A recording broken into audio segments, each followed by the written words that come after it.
Good morning बच्चों। आज हम लोग पाठ 2 तुलसीदास जी द्वारा रचित धनुष भंग नामक काव्य पढ़ेंगे। सबसे पहले दोहा है। उदित उदयगिर मंच पर रघुवर बाल पतंग, बिकसे संत सरोज सब हर्षे लोचन भृंग। नृपन्न केरी आसान निसिनासी, बचत नखत अवलीन प्रकाशी। मान महीप मुकुट सकुचाए, कपटी भूप उलूक लुकाने। भये विशोक कोक मुनि देवा, बरसहि सुमन जानवहि सेवा। गुरुपद बिन बंदी सहित अनुरागा, राम मुनिन सब आयुष मांगा। सहजहि चले सकल जग स्वामी, मत्त मंजुवर कुंजर गामी। चलत राम सब पुर नर नारी, पुलक पुरि तन भये सुखारी। बंद पितर सुर सुकृत संहारे, जौ कछ पुण्य प्रभाव हमारे। तव शिवधनु मृणाल की नाई, तोरहु राम गणेश गोसाई।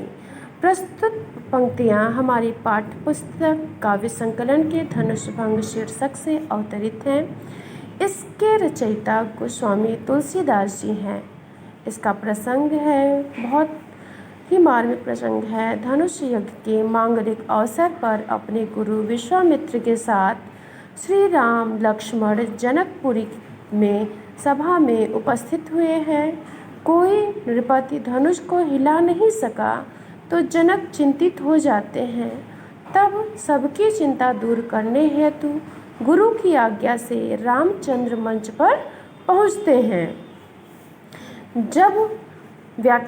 जब मंच रूपी उद्यानचल पर रघुनाथ रूपी बाल सूर्य का उदय हो गया, तब सभी संत रूपी कमल खिल उठे। उनके नेत्र रूपी भौरे हर्षित हो गए। अर्थात जब श्री राम मंच से खड़े हुए उस समय उनकी शोभा ऐसी थी मानो प्रातःकाल का बालक सूर्य उदय के पश्चात उद्यानचल पर विराजमान हो गया है। जिस प्रकार सूर्य के उदय होने पर सरोवर में कमल खिल उठते हैं, उसी प्रकार स्वयंवर सभा में स्थित संत रूपी कमल खिल उठे। अर्थात अभी तक धनुष भंग न हो पाने के कारण उनके मुखों पर जो उदासी छाई थी वह दूर हो गई और उनके मुख प्रसन्नता से खिल उठे हैं। सरोवर में कमलों के खिल जाने पर जिस प्रकार कमल कोशों में बंद भौरे प्रसन्नता से आनंदित हो उठते हैं, उसी प्रकार संतों के नेत्र रूपी भौरे हर्ष से चंचल हो उठे। उनमें आनंद की चमक भर उठी। महाकवि तुलसीदास जी कहते हैं कि राजाओं की आशा रूपी रात्र नष्ट हो गई। उनके वचन रूपी तारों के समूह का चमकना बंद हो गया।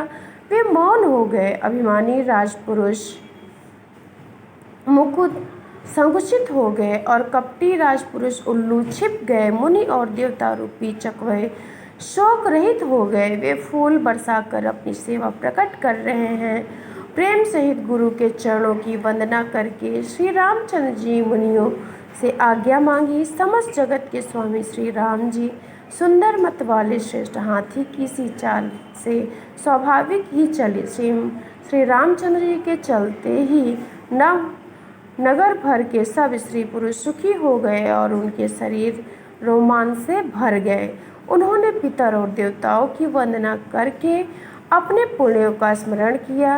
यदि हमारे पुण्यों का कुछ भी प्रभाव हो तो हे गणेश गोसाई, रामचंद्र जी शिव जी के धनुष को कमल की डंडी की भांति तोड़ दे, ऐसे इच्छा पूरे नगरवासी रखते थे। इसमें काव्यगत सौंदर्य जो है, श्री रामचंद्र की विनम्रता, शौर्यता, गुरु भक्ति और आकर्षक व्यक्तित्व का सजीव वर्णन किया गया है। इसकी भाषा शैली अवधी है।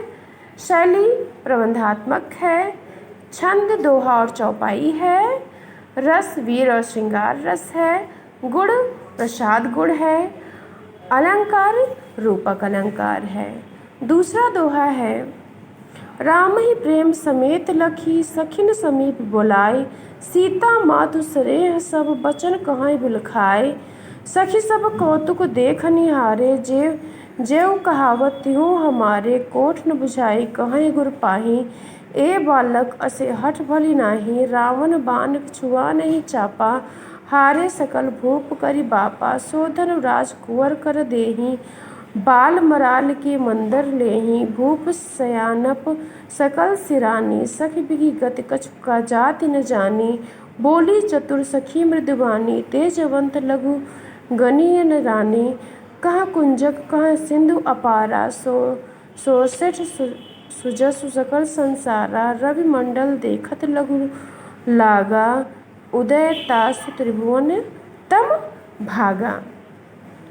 यहाँ पर धनुष यज्ञ के मांगलिक अवसर पर धनुष तोड़ने में जब सभी राजा असफल हो जाते हैं और श्री रामचंद्र अंत में मंच पर चढ़ते हैं तो उन्हें बालक समझकर जानकी माता बहुत दुखी होकर अपनी सखी से मन की पीड़ा व्यक्त करती हैं। गोस्वामी तुलसीदास जी बताते हैं कि श्री रामचंद्र जी प्रेम के साथ देखकर और सखियों के समीप बुलाकर सीता जी माता स्नेहवश विलाप करती हुई ये वचन कहती हैं कि हे सखी, ये जो हमारे हितु कहलाते हैं वे भी सब तमाशा देखने वाले हैं। कोई भी गुरु विश्वामित्र जी को समझाकर नहीं कहता कि ये राम जी बालक हैं, इनके लिए ऐसे हट अच्छा नहीं है। जिस धनुष को रावण और बाणासुर जैसे जगत विजयी वीर छू तक न सके दूर से ही प्रणाम करके चलते बने, उसे तोड़ने के लिए मुनि विश्वामित्र जी का राम जी को आज्ञा देना और राम जी का उसे तोड़ने के लिए आगे बढ़ना रानी को हठ जान पड़ा। इसलिए वे कहने लगी कि गुरु विश्वामित्र को कोई समझाता भी नहीं। राजा तो बड़े समझदार और ज्ञानी हैं, उन्हें तो गुरु समझने की चेष्टा करनी चाहिए, परंतु मालूम होता है कि राजा का भी सारा सयानापन समाप्त हो गया है। हे सखी, विधाता की गति कुछ जानने में नहीं आती। यो कहकर रानी चुप हो जाती है। तब ऐसे चतुर राम जी के महत्व को जानने वाली सखी कोमल वाणी से बोलती है, हे रानी, तेजवान को छोटा नहीं गिनना चाहिए। कहाँ बड़े से उत्पन्न होने वाले मुनि अगस्त और कहाँ अपार समुद्र, किंतु उन्होंने उसे सोख लिया था। मतलब पूरे समुद्र को महर्षि अगस्त ने पी लिया था, जिसका सुयश सारे संसार में छाया हुआ है। सूर्यमंडल देखने में छोटा लगता है, पर उसके उदय होते ही तीनों लोकों का अंधकार भाग जाता है। काव्यगत सौंदर्य सीता जी माता का स्वाभाविक चिंता का अभिव्यक्तिकरण अनूठा है। इसकी भाषा शैली अवधी है, शैली प्रबंधात्मक है, छंद वही दोहा चौपाई, रस शांत है, गुण प्रसाद है। अब इसके आगे के दोहे हम आपको कल पढ़ाएंगे।